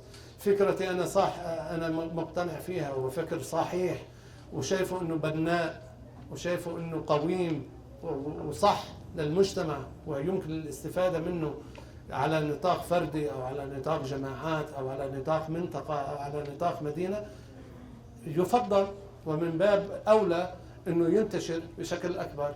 فهذا واحد من الأهداف. رؤية وانطلاق نحو تحقيق المصالح العامة من خلال إيجاد التفاهم المتبادل بين المؤسسة ومؤسسة الرأي في المجتمع وأفراده. المصلحة العامة أولا وآخرا. نحن بنضلنا بنعيد هالكلمة over and over and over، بنضلنا بنعيدها تكرارا إنه المصلحة العامة على المصلحة الشخصية. المصلحة العامة للرأي والجمهور والشعب والمؤسسات أفرادا كانوا أم جماعات تعلو على المصلحة الشخصية. التأكد من سلامة الأخبار التي تطلقها وسلامة المنتج الذي أو الفكر الذي تروج له تلك المنشأة. الدفاع عن المؤسسة من الأكاذيب والحملات المشبوهة، من هجوم من شركات أو مؤسسات معادية، من تشويه أو أضرار في المؤسسة. كثيرا ما نرى ذلك خلال الحملات الانتخابية في أمريكا أو أوروبا أو كذا. فالواحد أنا عندي فكر إنه مثلا الحزب الفلاني أو الجماعة الفلانية جماعة لا تؤمن بالشيء الفلاني، فأنا حاسس حالي إنه كمؤسسة أو كفرد أو كمنظمة أو كمؤسسة خيرية حسيت إني انظلمت. ساعتها أنا بستعين بعلاقات عامة، مكتب علاقات عامة، شركة علاقات عامة، لتوضيح وتجميع وإعادة الرد الاعتبار لي كشركة كمؤسسة خيرية. مثلا شركة منافسة أو مؤسسة منافسة تقول إن هذه المؤسسة الخيرية تسرق الفلوس أو تأخذ التبرعات ولا تضعها في المكان المناسب. يمكن أنا فيني أطلع على التلفزيون أو أطلع على الراديو أو أطلع على الإنترنت أو أطلع على الصحف أكتب امسح فيهم الأرض، يا كذابين يا نصابين، نحن مش كذا. لا ما هكذا تدار اللعبة. في مكاتب مختصة، في شركات مختصة، هنا يأتي دور العلاقات العامة لإزالة الشبهة، لإزالة الأكاذيب، لتوضيح الرأي. لا يا أخي أنت قايل إنه هذا اللون، هذا القميص لونه أبيض، لا هو لونه أحمر وعندي الدليل وعندي كذا. فيوضح بشكل حضاري وبشكل إنساني وبشكل مقبول للرأي العام، يوضح ما دوره وما أهدافه وما هي مؤسسته الخيرية، وبفرجيهم بيعمل لهم عرض كشف، نحن وصلنا تبرعات من مبلغ كذا وصرفنا كذا. كل هذا للتوضيح. هذا هنا يأتي دور العلاقات العامة لتوضيح الشوائب والشبهات والأكاذيب. تأمين جو من الراحة والاطمئنان بين المؤسسة والجمهور من أفراد وبين أفراد المؤسسة بينهم. أنا ما فيني يكون مؤسسة عندي بعمل علاقات عامة ونحن بين بعض مجموعة العلاقات العامة في تنافر أو في تشاحن، أو هذا يقول يمين هذا يقول شمال، أو هذا يقول فوق وهذا يقول تحت. ما تطلع صورة صحيحة وما توصل الفكرة بالأصل، ما تطلع الفكرة من الأصل. فقبل هذا أنا حكيت في الخيمة الأخرى، قلت إنه العلاقات العامة تتكون من أفراد، سواء كانوا نساء أو رجال أو مجموعات، يقعدوا في غرفة مغلقة ويطرحوا أفكار. أنا بقول كذا، لا أنت بتقول كذا. كل واحد له حرية الرأي وله حرية إبداء الموافقة أو المعارضة طالما شيء مقبول ومضمون، قبل ما تطلع الصورة على الرأي العام. يكون رأي موحد، ما بيكون كل واحد أنا أعترض وأنا أوافق وأنا لا أوافق. إذا فكرة من متماسكة ومتضامنة لا تعرض على الرأي العام، ومن باب أولى ستفشل فشل ذريع قبل ما ترى النور يعني. وبنفس الشيء كمان مع الأفراد أو المؤسسات الأخرى، الإبقاء على خط تواصل مفتوح بين الإدارات الفعلية والإدارات التنفيذية. شركة، مؤسسة، حكومة، وزارة، مدرسة، جامعة، بدها تطلع بقرارات. واحد من الأشخاص أيضا سألني قال لي هل يقوم العلاقات العامة هل هي التي تقوم بالأفكار وتنفيذها؟ لا، هي في تواصل، في ترابط مع الإدارة، في إدارة تنفيذية وفي إدارة فعلية، اللي هم قبل ما يطلعوا بأي قرار بيجوا عند مدير المدرسة، بيجوا عند الوزير الفلاني، بيجوا عند رئيس الشركة، بيجوا عند رئيس الحزب، رئيس المنظمة، بيقولوا له نحن الفكرة اللي أنت طارحها يجب التعديل فيها من هنا، يجب التدوير فيها من هنا، هذه المعلومة يجب التصحيح فيها، هذه المعلومة مغلوطة. يكون في انسجام وتوافق، ما بيصير كل واحد يحكي كل شيء عنده، وما بيصير يكون بالشركة الواحدة أو الكيان الواحد عدة أفكار وعدة آراء. لازم يكون كله على توافق، وإلا الشعب أو الرأي العام أو الجمهور أو الناس لا يتقبلوا هذه الفكرة من الأساس. هل هناك جهة حكومية أو دولية مثلا؟ إذا أنا تقريبا خلص، بدك تكتب السؤال ولا ملح؟ إذا الأسئلة بس الملحة او شغله يعني حتحسوا انه حتنسوها ممكن اجاوبها. اذا سؤال عام نجاوب ان شاء الله في الاخير. هلا شو وظيفه العلاقات العامه؟ شو هي العلاقات العامه؟ شو تعمل؟ شو حكينا على الهدف وحكينا على المفهوم وحكينا شو شغله العلاقات العامه، شو وظيفتها بالضبط؟ وظيفتها اول شيء حلول المشكلات والمعضلات التي على الاداره، مواجهة التحديات التي تعيق حركة النمو أو التقدم فيها، وذلك من خلال إبراز وإيجاد الحلول وإيجاد القصور في القوانين أو اللجان المقصرة في مواجهة التغيير أو التطور المتواصل الذي يطرأ على العالم. في مشكلة، في فكرة واصلة، معلومة مغلوطة، في بند من البنود يتناسب مع عصر. كنا عم بتكلم انا والدكتور رجا في الخيمه جوا في امرار انا بكون صاحب فكره اليوم، الفكره تناسب اهل هالخيمه، تناسب الوضع اللي نحن فيه في سنه 2015 في مدينه ابها، قد لا تناسب ناس في مدينه اخرى، قابله للتعديل طالما انه الاساس تبع الفكره والمضمون وروح الفكره صحيح. أنا ممكن غير البند. أنا معقولة كنت من 5 سنين أقول في شغلة وهلأ العلم أثبت إنه الشغلة هذه معقولة تتحسن ومعقول تتطور وغير. هذا ما في شيء غلط، منه تراجع، بالعكس هذا تحسن وتقدم. هذا يساعد على نمو المجتمع كمجتمع حضاري، كمجتمع متقدم، كفكر، كإنتاج، كلعب دور فعال في هذا المجتمع.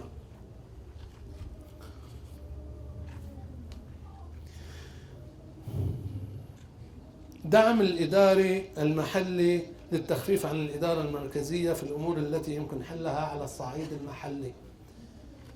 الشركات أو المؤسسات أو الحكومات في ناس شغلتهم يحلوا مشاكل الناس، وفي ناس شغلتهم أن يطلعوا بقوانين، يسنوا قوانين للمجتمع، يسنوا، منهم فاضيين. ما فينا أنا أروح عند الوزير كل ما صار شغلة إجي يا وزير روح قول للرأي العام ولا لا. في ناس مختصين، في ناس شغلتهم وعملتهم وعيشتهم ويقبضوا راتب كل آخر شهر، لأنه شغلتهم هي العلاقات العامة، وهي اللي بتسوق لفكرة الوزير، النائب، الشركة أو أي شيء.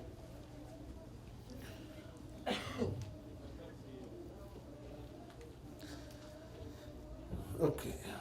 الآراء البناءة لحل المشكلات والعقبات، المناقشة البناءة والفعالة التي تهدف إلى تطوير المؤسسة أو الجهاز الإداري وإعادة توزيع المهام أو الأدوار حسب ما تقتضيه الحاجة لما فيه مصلحة المؤسسة والرأي العام. حكينا هذا.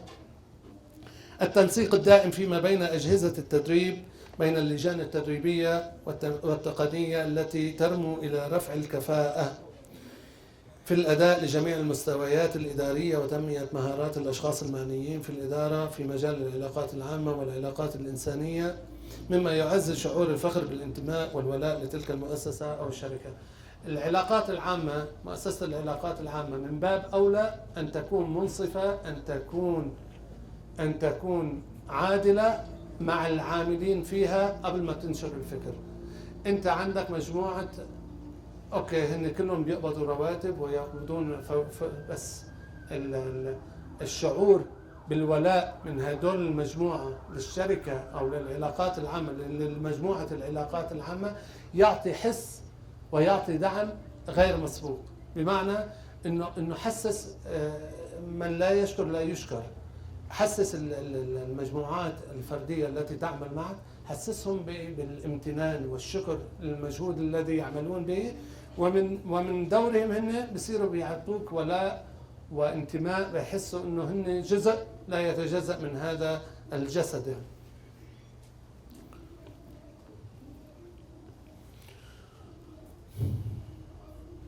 تحقيق أو الإسهام في إحقاق التنمية الاقتصادية والاجتماعية، هذا على نطاق محلي أوسع.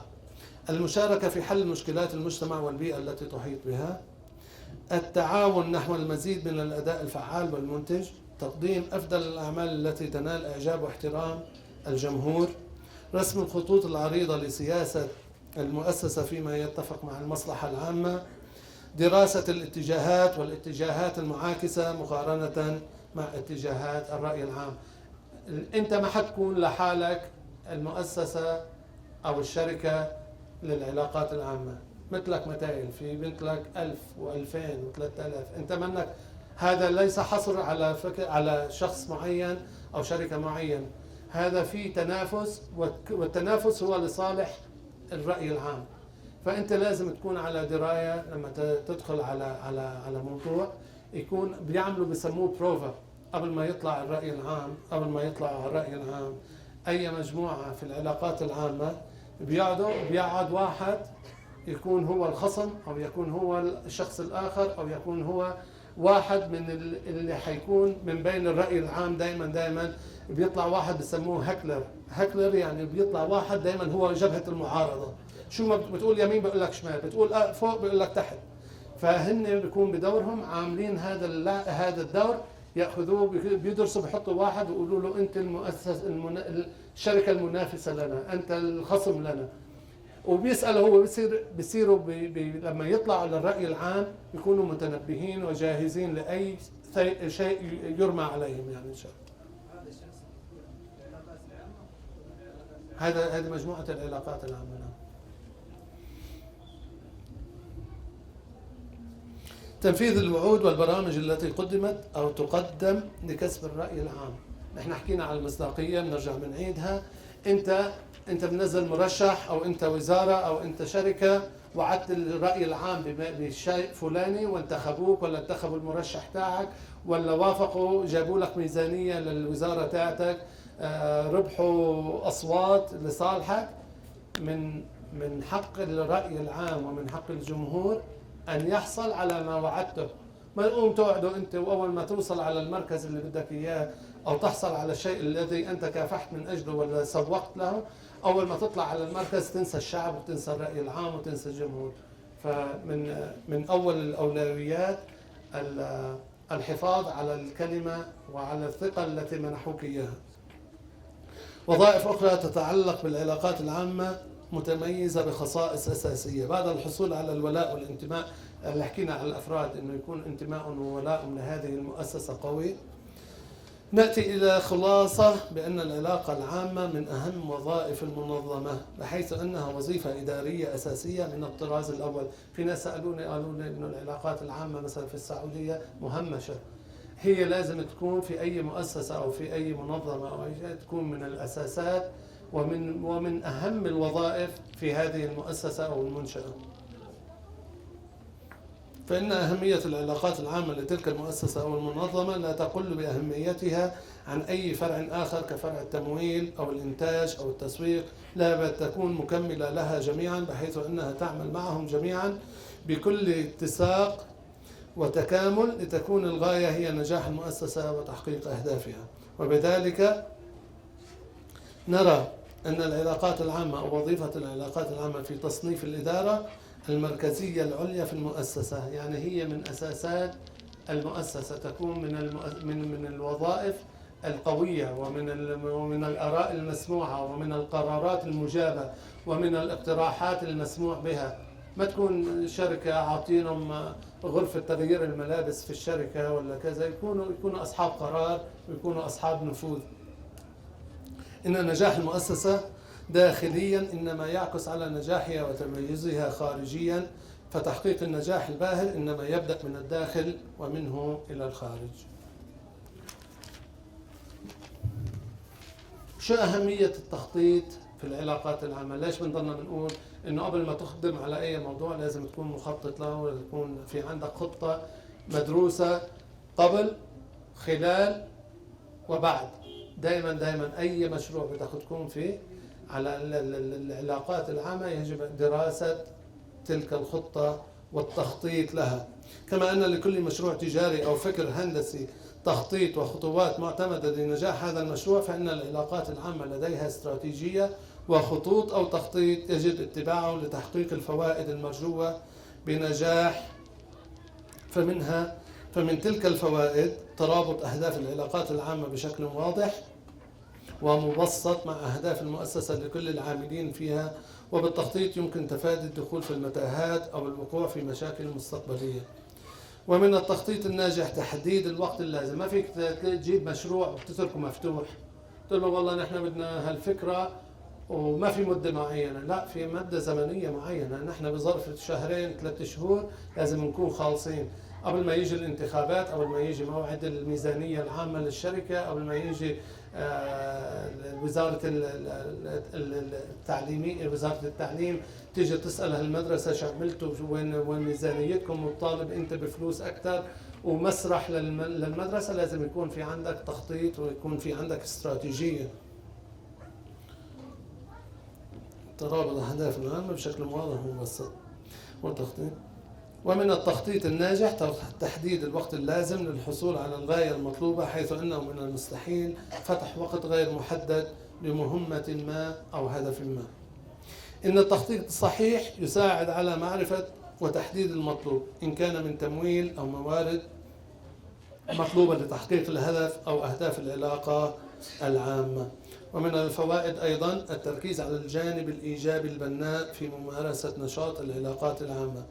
ولنجاح التخطيط في العلاقات العامة يمكن اتباع بعض النقاط. حب سمي بعض النقاط اللي منها يمكن اتباعها. الهدف اللي هو تحديد الهدف أو الأهداف. هل هو هدف قصير المدى، متوسط المدى أو طويل المدى؟ هل الهدف واضح وصريح؟ بمعنى يجب أن يكون الهدف محدد، واضح وصريح ومفهوم ومبسط للرأي العام. ما يقعد يحكي يجيب رموز ومصطلحات لا علاقة لها بالناس اللي عم يخاطبهم. هل الهدف واقعي في متناول اليد أو هدف خيالي يصعب؟ يقولون بكرة بدنا نطلع على القمر والناس بعدهم ما بيسوقوا سيارة مثلا. هل في نقطة إنه هل معقول تفشل العلاقات العامة بالمشروع أو الطرح الذي؟ نعم. وكنت هنا أعطي مثال سياسي فاشل مثلا. أنا ما فيني أجيب واحد طالع من السجن أو طالع من خمارة وأعرضه على الرأي العام أقول لهم انتخبوا هذا فهو يصلح لكم. ما بتصير. يعني يكون واقعي، يكون واحد إن شاء الله بيكون ملياردير عنده ملايين بيل جيتس، ما فينا أنا أطرحه على الرأي العام. يعني بدك تكون واقعي. أنت بدك تسوق لفكر أو لشخص أو لمشروع أو لبناء أو كذا، تكون واقعي. لا يعني لا إنه خلص أنا باخذ منك فلوس وأنا بعرضك على الرأي العام وبجمل لك صورتك. لو حطيته في بدلة ولو حطيته بأحلى دشداشة خلص الجمهور بيعرفوا إنه هذا جاره، بيعرفوا إنه الزلمة سكير عربيد وأنت بدك تجيبه يمثلني في المجلس الشورى ولا في الوزارة. هل الهدف أو الأهداف تتوافق أو تترابط مع أهداف المنظمة؟ ما فيني أنا أسوق لشيء بيعك فكر أنا ماني مقتنع فيه. هل الهدف أو الأهداف مرتبطة مع أهداف المنشأة؟ بعدين من أهمية التخطيط تحديد الجمهور النوعي للمؤسسة اللي هو الجماهير، اللي هو الرأي العام. لابد للمؤسسة الدراية التامة أو شبه التامة عن الجمهور المراد مخاطبته، فلا بد أن يتوفر لها بيانات ومعلومات كافية عن النوعية وتقسيمها حسب الملائم من جمهور خاص وداخلي وخارجي وسياسي وتجاري. هذا اللي حضرتك سألته من شوي. ومن سبل التخطيط أيضا اختيار أنسب وأنجح الطرق لتنفيذ البرامج لهذه المؤسسة من حيث التأثير ووجهة وكمية الانتشار وبأقل التكاليف لو أمكن، وذلك بتوفير الموارد البشرية والمالية والفنية المطلوبة. أولا وآخرا إن كان وزارة ولا كان مؤسسة ولا كان مدرسة ولا كان منشأة، هن بالآخر ما حدا يشتغل ببلاش مثل ما بيقولوا. في غاية، في هدف، وطالما أنت توفر على الوزارة الشعب يستفيد، طالما توفر على المدرسة الطلاب يستفيدوا، طالما أنت توفر على المؤسسة الرواتب تزيد والحوافز تزيد والجوائز تزيد. فأنت تحاول يعني قدر الإمكان أن تتجنب التكاليف الباهظة لهذا المشروع أو لهذه الفكرة. ويلي خطوات التخطيط: إيجاد أو رسم البرنامج الزمني بما يتناسب مع تحقيق الأهداف بما يتطلب ذلك من وسائل متاحة من أموال أو دعاية وطاقات بشرية وفنية. من السبل التخطيط أيضا خطة مالية متكاملة لإنجاز المطلوب من النشاطات حسب ما تقتضيه الأهداف المرجوة والمحددة لهذا المشروع. ما فيني أنا أقعد أحكي على مشروع بملايين الدولارات أو الريالات والبادجت أو الميزانية المحددة لنا من قبل الوزارة أو من قبل المدرسة أو من قبل شيء لا يذكر. الشيء بالشيء يقاس. المتابعة الحثيثة للمشروع لضمان نجاحه وعرض مسبق لنقاط ضعفه أو خلله أو نقاط قوته. هذا اللي حكيته، أنه يضرب الواحد أسوأ الاحتمالات وأحسن الاحتمالات. ماذا لو هذول يسموهم يعني unforeseen mistakes، يعني شغلات مستقبلية قد أنا ما يكون، بس يضرب حسابها الواحد. قد يحدث كذا، شو بنعمل لو صار كذا، شو بنعمل لو صار كذا. التغيير المستمر حسب ما تقتضيه الحاجة. من التخطيط الناجح أيضا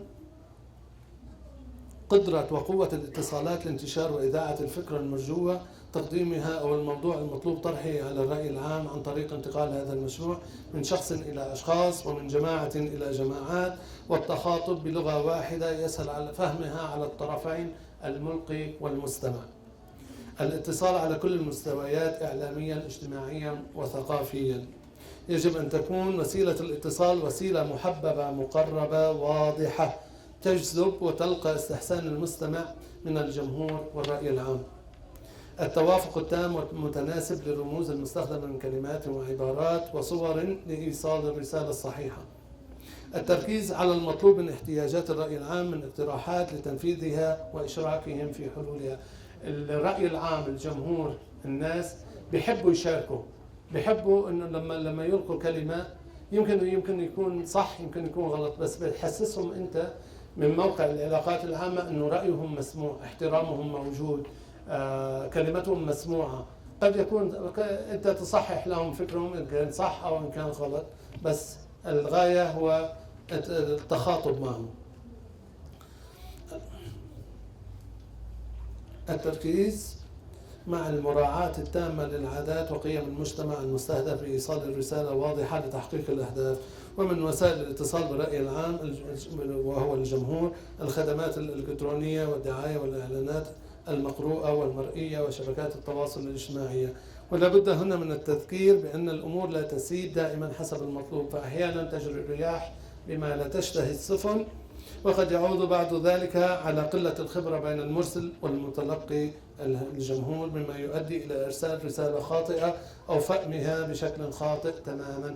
إذا واحد منه كواليفايد أو منه أهل ليلقي الفكرة أو المشروع الذي يلقي ينعكس سلبيا على هذه الفكرة ككل.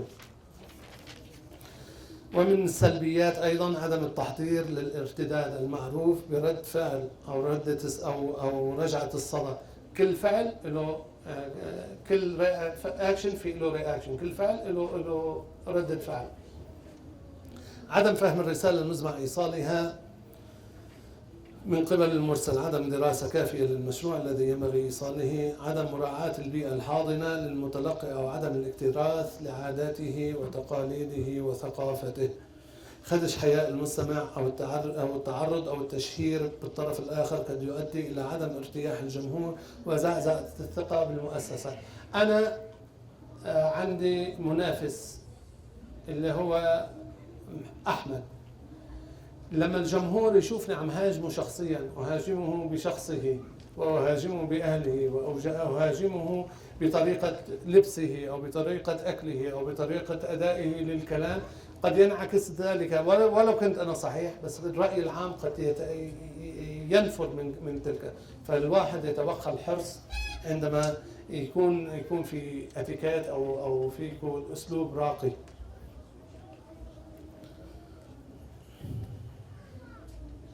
كما ذكرنا آنفا من وسائل الاتصال المنشورات والمطبوعات من كتيبات أو إعلانات للتعريف بالمشروع والترحيب بالعاملين والمستهدفين بالمشروع من معلومات كافية عن المشروع والنشاطات والخدمات، مع نبذة صغيرة عن تاريخ أو الفلسفة من وراء هذا الهدف.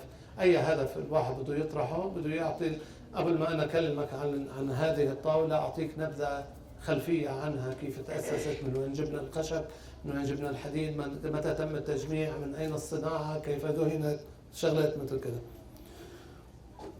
الخطابات للشرح والتفسير ومقابلة الجمهور، وهذا من وسائل الإقناع والتأثير الأقوى تأثيرا والأقل تكلفة. لما أنا أتقابل مع الجمهور ومع الرأي العام وجها لوجه، غير أنا لما أكلمه من خلف شاشات التلفزيون ولا أبعث له رسالة على الإنترنت. الشخص لما يسمعك شخصيا قد يحدث نوع من الألفة ونوع من المحبة، غير لما يسمع بالأوراق أو يسمع من فلان سمع عن فلان. فخلي دائما يكون في تواصل شخصي بينك وبين هذه الأفراد.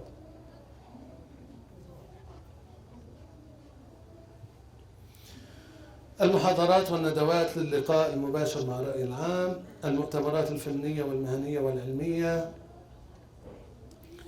التلفزيون وسيلة اتصال داخليا وخارجيا، المعارض الدولية والمحلية والإقليمية، والزيارات والحفلات والدعوات. هذا كله من المطلوبات. التقويم العام للعلاقات العامة، تنفيذ الخطوات خلال وقبل وبعد وأثناء التنفيذ لإيجاد مواقع الضعف والقوة وتركيز أو تركها أو استبدالها من خلال مجموعة من الأسئلة التي يجب الإجابة عنها. هذا تكلمنا فيه. الملخص العام، هلا بس نوصل للملخص العام اللي هو يشمل كل شيء. في شخص قال لي أنا جيت متأخر، قلت له أنا حبعطي ملخص لهذه المحاضرة، كنت حبعطيها على الشاشة بس نعطيها هنا. الملخص العام لهذه الدورة عن المفهوم الشامل للعلاقات العامة. يجب معرفة أسباب النمو السريع لمفهوم العلاقات العامة في عصرنا الحديث، الذي جاء نتيجة للتعقيدات والمصاعب التي نواجهها في عصرنا اليوم. قوة وتأثير الرأي العام في ازدياد في يومنا هذا. الواقع لفهم متطلبات واحتياجات الأفراد والمجتمعات. الوسائل العديد من شبكات الاتصال أدت كذلك إلى الحاجة إلى العلاقات العامة. وجود مؤسسة كبيرة تسعى بشكل دؤوب على كسب أكبر عدد ممكن من الجمهور لصالح أهدافها وأرباحها اقتصاديا أو اجتماعيا أو سياسيا كما أوردنا في السابق. التنافس الكبير بين المؤسسات. انفتاح العالم على بعضه من خلال العولمة. مساعدة المجتمع في شتى الطرق والأساليب. العلاقات العامة في الغرب كان لها صدى واسع الترحيب مبالغ به من قبل الرأي العام، حتى أنه بأمريكا ولا يبالغون في العلاقات العامة، ما بيعملوا شيء، لا يقدمون على أي شيء قبل التكلم مع شركات علاقات عامة أو مع مجموعات علاقات عامة. حتى يعني صاروا إذا بتفتح ويبستر، إذا بتفتح القاموس الأمريكي بتلاقي التعريف عن العلاقات العامة public relations بسموه فن، يعني سمي بالفن أو العلم التنموي في ويبستر، أو الفهم المتبادل بين الجمهور والخبراء في هذا المجال. وقد تبنى عالم آخر مفهوم العلاقات العامة بالمعلومات التي تغذي المجتمع وكيفية إقناعه وتغيير رأيه. خلصنا بس دقيقة بس. أوكي. وتغيير رأيه وسلوكه. ومنهم من ذهب إلى تعريف علم العلاقات العامة إلى فلسفة الإدارة ووظيفتها بالتخطيط والسياسات التي تخدم مصالح الجمهور وديمومة الاتصال به. فهو على حد تعبير البعض الآخر علم اجتماعي وسلوكي. كما علمنا وتعلمنا عملية العلاقات العامة الرئيسية منه بحث وتخطيط واتصال وتقويم. ويعطيكم ألف عافية. كويس كده؟ على الوقت تمام؟ أي سؤال أي استفسار؟ هلا نفتح باب الأسئلة إن شاء الله. تفضل. استاذنك بعد اذنك. تفضل. احد يحتاج الدورتين السابقه، معلش قطعنا اليوم وما كملنا، اللي يحتاج قبل ما يؤذن العشاء. الدكتور ابراهيم، هل بالامكان الماده العلميه الشباب ياخذونها مثلا ترسلها ايميل نعم ان شاء الله انا ببعث لك اياه وممكن ترسلها اذا عندك الايميل للجميع. هذا وعد من الدكتور يعطينا الماده ان شاء الله. خلاص انا اخذ الدكتور الله وأعطي يعطيك الايميل بعد شويه. نعم. واللي يحتاجها يرسل لي الايميل وعلى طول بحول الله وقوته. قد تتاخر يوم يومين لكن تجي. بدي منكم انا بس طلب قبل ما نمشي من بعد صلاه العشاء او قبل صلاه العشاء بدي صوره جماعيه مع الوجوه الطيبه. طلب صوره جماعيه لان احب انه يكون مع دكتور. اللي عنده اي سؤال او استفسار فتحنا باب الاسئله دكتور رجا ولا ما في لا اسئله؟ خذ راحتك اسئله. احد يحتاج. بسم الله والصلاه والسلام على رسول الله وبعد. هل هناك جهه قوميه او دوليه تتبنى فكره العلاقات العامه؟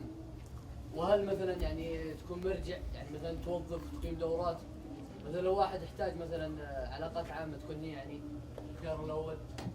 هل هي يعني موجوده؟ نعم هذا بسموه هذا العلاقات العامه هي قطاع خاص منه قطاع عام. الدولة ما فيها تفرض على مدرسة أو على مؤسسة أو على شركة إنه يكون عندهم علاقات عامة. مؤسسة يعني يشار إليها مثلا لو جينا نتكلم عن الأمر هذا يشار إلى هذه المؤسسة. هل هناك كل المؤسسات كل المؤسسات الكبيرة والمنشآت الكبيرة كلهم عندهم علاقات عامة. هي سؤال تفضل أخي. عفوا من يسأل. مركز على المصداقية. نعم. عندنا مثال رئاسة أوباما كان عندها يعني فكرة ووعود إنه ينسحب من العراق والجيش من العراق. طلعت كذبة وكل العالم أخذها مقلب يعني. كويس. نحن اسلفنا انا تكلمت انه المصداقيه شددت على كلمه المصداقيه بس بالاول والاخر بالنظام الديمقراطي ياخذون بالاكثريه. الاكثريه انتخبت اوباما ان شاء الله بيقول قايل مليون كذبه يحترمون الراي الاخر. هلا شغله المرشح المنافس انه يشرح انه هذا ما تنتخبوه مره ثانيه كذب في كذا وكذا وكذا. تفضل. الهيكله الداخليه للعلاقات العامه لا شك ان هناك يعني هيكله داخليه. نعم. في تراتب بالهيئه كويس هذا السؤال. هيئه العلاقات العامه ولا مجموعه العلاقات العامه ولا شركه العلاقات العامه في عندهم سينيورتي في عندهم اقدميه. الاقدميه في عندهم المراجع العلميه اللي عنده شهادات اكبر. بعدين اخر شيء الافراد يكونوا كلهم في نفس المجال ما بيجيبوا واحد مثلا عم يدرس فيزا يحطوه في العلاقات العامه واخر واحد يرشحون شخص عاده هو ما يكون رئيس المجموعه ليكون متكلم باسم هذه المجموعه. لكن ما يكون يعني في هيكله داخليه بحيث ان يكون هناك يعني هذول بيسموهم فروع. نعم. نعم اقصد الفروع هذه يعني لا شك انه هيكله عامه بيسموهم سب كوميتيز اللي هو متفرع متسلسل.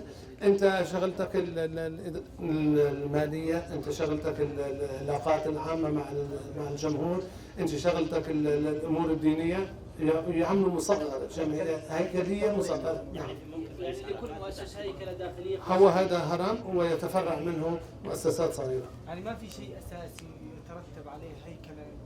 هو كل العلاقات العامه تمشي على مضمار واحد، على مسار واحد اللي هو في الإدارة العامة ويتفرع منها الفروع الصغيرة اللي هو أنت إدارة مالية، أنت إدارة شؤون اجتماعية، أنت تتولى التخطيط والتنفيذ. تفضل. هل نرى إن شاء الله قريبا مؤسسات التعليمية كليات أو تخصصات أكاديمية في العلاقات العامة؟ هو يجب وإن شاء الله المسار التعليمي في السعودية الميزانية ضخمة جدا جدا رحمة الله عليه الملك عبد الله اللي حطها لوزارة التعليم. سكاي از ذا ليميت بسموه يعني ما في حدود ان شاء الله. فنعم الى مستقبل باهر. تفضل. يا دكتور تكلمت عن المصداقية. نعم. والمصداقية في بعض الامور قد تخرج أو قد تعطي وجهة نظر للمستقبل بما يعني يؤثر على مصلحتك أنت كشخص ناقل للمعلومة. ليس معنى ذلك أني أنقل له المعلومة بصفة كاذبة، بل قد أحسنها يعني برونق. نعم. ما أدري هل هذا نعم، هذا ما يتعارض مع ما أقول. اللي عم أقوله أنا إنه طالما الفكرة صحيحة والفكرة بناءة والفكرة صادقة، أنت كيف بدك بتقدمها للرأي العام هذا بيرجع للعلاقات العامة، بس أصلها الفكرة، أصلها ونواتها الصدق. خلينا ناخذ سؤال من هنا بعدين. بس يا مني لابس نظارة. ما الفرق بين Public Relations ايوه CS العلاقات العامة، نعم، والخدمات، خدمة العملاء. خدمة العملاء قد تكون لشركة تجارية، كاستمر واحد بده يرجع هذا القميص ما عجبه، خدمة العملاء. العلاقات العامة خدمة العملاء تأتي من بنفس اللي تفضل فيه اللي سأل الأخ هون، إنه ماذا يتوجب على الهيكلية تبعية العلاقات العامة. في منها خدمة العملاء اللي هو الإجابة على الأسئلة، رفع التليفون، الرد على الإنترنت، الرد على الإيميلات. تفضل.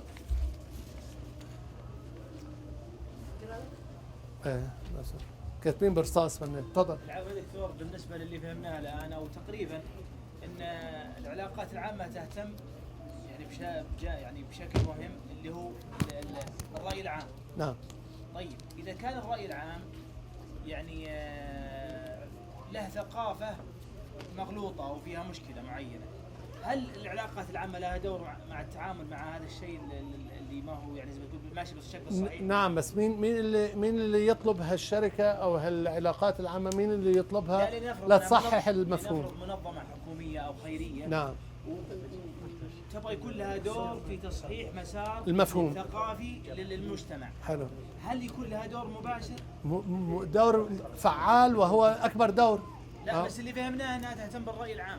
هو هذا تصحيح ماشي على مسار خاطئ. لا ما هو شغلتهم العلاقات العامة تصحيح المفهوم الخاطئ. أنا بستعين فيك لتصحح المفهوم الخاطئ لدى الرأي العام. الرأي العام فاهم إنه المسار إلى اليمين صح. أنت عارف كدولة ولا كحكومة ولا كوزارة إنه هذا يؤدي إلى وادي، فأنت تستعين بهذا لتصحيح مفهوم الرأي العام. فما في تناقض أبدا. يعني ما هو بالضرورة إن الرأي العام هو اللي لا، ما يشترط أبدا. تفضل. كانوا الأساسيات حق العلاقات حكيناهم 4 أركان، قلنا لك إياهم، هلا بعد لك إياهم إن شاء الله. طيب شو السؤال؟ عفوا. هل يوجد مدارس للعلاقات العامة؟ أقصد بالمدارس العلمية مثلا شرقية أو غربية.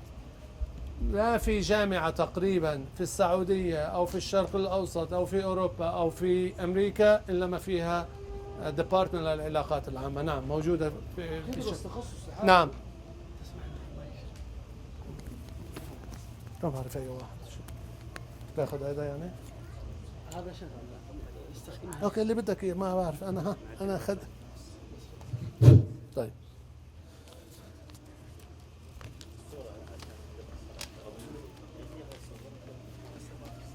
الأفضلية في العمل في العلاقات العامة جزء شامل من الخبرة، التسويق أم اللغة أم الإعلام. برأيك الخبر هل الأهم في أي مجال منها؟ برأيك شو؟ الأهم منها في أي مجال؟ شكرا. الأفضلية في العلاقات العامة، أنا ما بقرأ رصاص، ما بقرأ.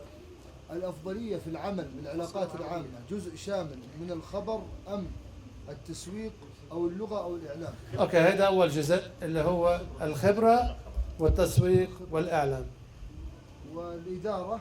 نعم. وبرأيك الخبرة الأهم في أي مجال منها أعلاها أو ايوه يعني في التسويق ولا ومن الشخص المناسب لها حكينا نحن حكينا اولا انه بالعلاقات العامه ما بيكونوا اثنين قاعدين بالكوفي شوب بيروحوا بيقرروا انه يعملوا علاقات عامه.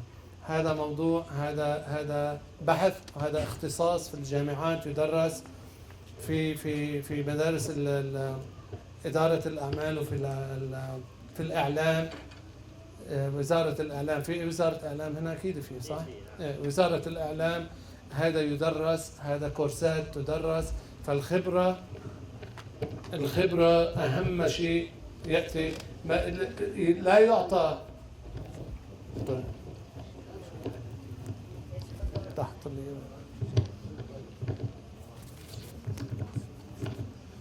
الخبرة هي عامل أساسي. نعم. بعد في أسئلة مكتوبة والأساسات حبقول لك إياها الركائز. في أي سؤال بعد يا أخوان؟